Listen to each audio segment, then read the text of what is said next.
வணக்க மக்களே, கோடை காலம் வந்துருச்சு அப்படின்னாவே நம்ம அதிகமாக காக்கக்கூடிய ஒரு விஷயம் அப்படின்னா இந்த வாட்டர்மெலன். ஸோ தர்பூசணி கிடைக்கும் போது எடுத்துக்கோங்க. ஏன்னா அதில் ஊட்டச்சத்து அதிகம், நீர் சத்து அதிகம் அப்படின்னு சொல்கிறாங்க. சரி வாங்க, இந்த ஒரு தர்பூசணியில் அப்படி என்னதான் இருக்குது? மக்கள் சுட்டரிக்கக்கூடிய வெயில் காலத்தில் தாகமாக இருந்து இருந்து நம்ம சாப்பிடக்கூடிய ஒரு விஷயம் அப்படின்னா இந்த ஒரு வாட்டர்மெலன் தான். வழக்கம் போலவே வெயில் காலத்தில் கிடைக்கக்கூடிய பல வகைகளுக்காக எதிர்பார்த்து கொண்டே இருப்போம். ஸோ அந்த மாதிரி கிடைக்கக்கூடிய இந்த ஒரு பழத்தில் இருக்கக்கூடிய நன்மைகள் எல்லாம் நம்ம தெரிஞ்சுக்கலாமா? சரி வாங்க பார்க்கலாம். அதை பார்க்கறதுக்கு முன்னாடி நம்மளுடைய சேனலை நீங்கள் இப்போ தான் ஃபஸ்ட் டைம் பார்க்குறீங்க அப்படின்னு சொன்னால் என்ன பண்ணணும்? மறக்காமல் சப்ஸ்கிரைப் பண்ணிவிட்டு சைடில் இருக்கக்கூடிய பெல் பட்டனை கிளிக் பண்ணி ஆல் அப்படின்ற ஆப்ஷனை செட் பண்ணி வச்சுக்கிறீங்க அப்படின்னா நான் போடக்கூடிய தகவல்கள், அற்புதமான விஷயங்கள் உங்களுக்கு நோட்டிஃபிகேஷனோட அடிக்கடி வந்துடும். இப்போ நம்ம பதிவுக்குள்ளே போயிடலாம். மக்கள் அனைவரும் சுட்டெரிக்கும் போது வெயில் காலத்தில் நம்ம சாப்பிடக்கூடிய ஒரு பழம் அப்படின்னா இந்த ஒரு பழம் தான். அந்த வகையில் வெயில் காலத்தில் மட்டுமே கிடைக்கக்கூடிய தர்பூசணி பழத்தை பற்றி நாம் இப்போ தெரிஞ்சுக்க போகிறோம். அதிக அளவு நீர் சத்துடன் மிகுந்த சுவையுடன் இருக்கக்கூடிய தர்பூசணி நம்மளுடைய உடலை போதுமான அளவு நீர் சத்துடன் வைத்திருக்க உதவுது. மேலும் உடலுக்கு குளிர்ச்சியும் அளிப்பதனால எங்கேனும் நம்ம வெளியே போகும்போது கண்டிப்பாக இதை வாங்கி சாப்பிட்றவங்க அப்படின்னு சொல்கிறாங்க. அதே சமயத்தில் தர்பூசணியை நம்ம அளவுக்கு அதிகமாக சாப்பிடக்கூடாது. தர்பூசணியை காலை உணவின் போது அல்லது காலை உணவிற்கு மதிய உணவிற்கும் இடைப்பட்ட வேலைகளில் சாப்பிடலாம். இதை தவிர மாலை நேரங்களில் தர்பூசணி பழத்தை சாப்பிட்டா, அதாவது இரவு நேரங்களில் குறிப்பாக பர்டிகுலராக நம்ம நைட் டைமில் தர்பூசணி சாப்பிடக்கூடாது. ஏன் அப்படின்னா சில நேரங்கள் என்னாகும், வயிறு சம்மந்தப்பட்ட கோளாறுகள் உண்டாகலாம். அதனால் நைட்டு மட்டும் நம்ம அவாய்ட் பண்ணிக்கணும் அப்படின்னு சொல்கிறாங்க. ஸோ என்னென்ன சக்திகள் இதன் மூலயமா நமக்கு கிடைக்குது அப்படின்னா, முதல் விஷயம் நோய் எதிர்ப்பு சக்தியை அதிகரிக்குது அப்படின்னு சொல்கிறாங்க. ஸோ தர்பூசணியில் வைட்டமின் சி அதிக அளவில் நிறைஞ்சிருக்கு. நம்மளுடைய உடலில் நோய் எதிர்ப்பு சக்திக்கு மிகவும் முக்கியமாக இந்த ஊட்டச்சத்து அதிகம் கொண்டுள்ளதுனால தர்பூசணி உட்கொள்வதன் மூலம் நம்மளுடைய உடலில் நோய் எதிர்ப்பு சக்தி அதிகரித்து கொள்ள முடியும் அப்படின்னு சொல்கிறாங்க.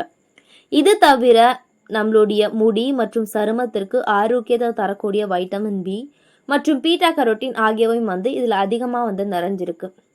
நீரிழிவு நோய் உள்ளவர்களும் உட்கொள்ளலாமா அப்படின்னு கேட்டிங்கன்னா, தர்பூசணியில் பார்த்திங்கன்னா பல்வேறு நபர்களுக்கு பயன் தரக்கூடிய ஒரு விஷயம் அப்படின்னா இந்த சர்க்கரை நோயாளிகள் தான்.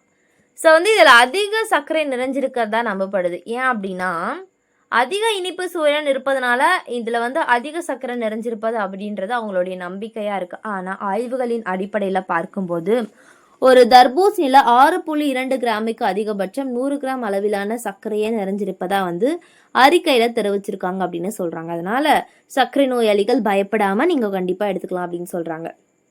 அடுத்த விஷயம், தர்பூசணியில் அதிக அளவு நீர் சத்தும் நார் சத்தும் நிறைஞ்சிருக்குங்க. இதன் காரணமாக உணவு உண்ட பின் மிக விரைவில் மீண்டும் பசி எடுப்பதை இது தடுக்குது. நீங்கள் சிறிதளவு தர்பூசணியை நொறுக்கு தீனியாக எடுத்துக்கொண்டாலும் அது நீண்ட நேரத்திற்கு உங்களை பசி இல்லாமல் வச்சுக்க உதவும் அப்படின்னு சொல்கிறாங்க. ஸோ இது தவிர தர்பூசணியில் கலோரிகள் மிக குறைவாக இருப்பதனால உடல் எடை கூடுவதை பற்றி நம்ம கவலைப்படவே தேவை கிடையாது. அதற்கு பதிலாக நீங்கள் என்ன பண்ணணும், தர்பூசணியை கண்டிப்பாக எடுத்துக்கணும். ஏன்னா நீர் சக்தி தான் அதிகமாக இருக்குது. நமக்கு வெயிட் லாஸ் பண்ண ரொம்ப சிறந்த ஒரு காய்கறி. ஏன்னா இந்த தர்பூசணி சாலட்டில் நமக்கு கோடை காலம் மட்டும்தான் சாப்பிட முடியும். அதுக்கு மிச்சம் நம்ம கேட்டாலையும் கிடைக்காது அப்படின்னு சொல்கிறாங்க. அதனால் கண்டிப்பாக எடுத்துக்கோங்க. அடுத்த விஷயம், தர்பூசணியில் உள்ள லைகோஃபின் என்பது நம்மளுடைய இதயத்தின் ஆரோக்கியத்தை மேம்படுத்த உதவுது. இது ரத்த அழுத்தத்தை சரியான அளவில் வைத்து நம்மளுடைய உடலில் உள்ள இந்த கொலஸ்ட்ராலுடைய அளவை குறைக்க உதவுது அப்படின்னு சொல்கிறாங்க. மேலும் தர்பூசணியில் உள்ள அமினோ அமிலம் நைட்ரிக் ஆக்சைடை உற்பத்தி செய்யுது. இது என்ன பண்ணுது, ரத்த அழுத்தத்தை குறைக்குது அப்படின்னு சொல்கிறாங்க. அடுத்த விஷயம் என்ன அப்படின்னா, யாருக்கெல்லாம் கண்ணாடி போடக்கூடிய பழக்கம் இருக்குது. ஸோ கண்ணாடி அப்படின்னா கண் பார்வைக்கு மட்டும் கிடையாது, தலைவலி பல்வேறு காரணங்களுக்காக போடுறாங்க. ஆனால் குறிப்பாக கண் பார்வை மேம்படுத்த தர்பூசணியில் இருக்கக்கூடிய லைகோஃபின் ஆன்டி ஆக்சிடென்டோடைய தன்மை அதிகமாக இருக்குது.